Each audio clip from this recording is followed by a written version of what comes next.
Habang nasa ospital si Luis, andito din yung tatlo. Ang hindi nila alam, nakauwi na pala si Madam C ng mansyon. Nakulat ang mga mate nito sa mansyon. Ay nako, Madam C, ikaw pala. Bakit hindi ka nagsabi?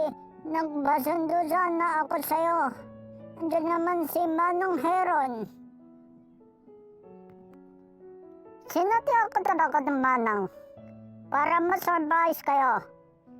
Ano bang pinagkakawa niyo dito sa mansyon? At nangyari ba tong bagay na to? Well, saan niyo po tinala ang anak ko? Balita ko, umuwi kaninang umaga si Jovelyn ah. Asan siya? Ay naku, Madam C, andun po si young lady sa hospital. Kung nasan po si Luis. Hayaan na ba pagdadrive po kayo ni Manang Heron? Umalis na sila, papuntang hospital. Nang makarating na sila sa hospital, agad-agad nilang hinanap yung kwarto kung nasan yung anak niya. Nung natakbuhan nila, nakulat yung tatlo. Oh, ikaw pala, madam. Pasok po kayo. Kayo, bakit nangyari doon sa kanya? Bakit hindi kayo sumama? Bakit hindi niyo siya sinamahan? Wala kayong kwenta. Hindi naman po sa kanun, ante.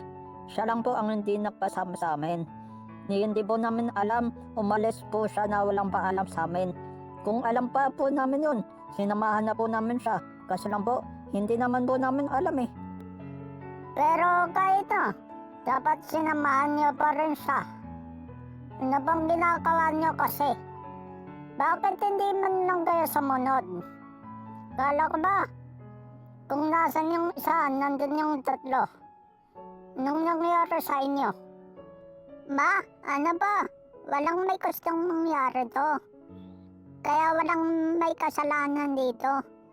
Huwag na po tayong magsisihan.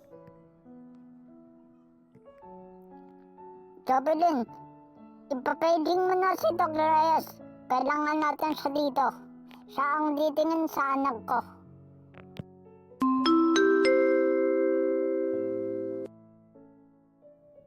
Paging Dr. Reyes, paging Dr. Reyes, please proceed to the OR now.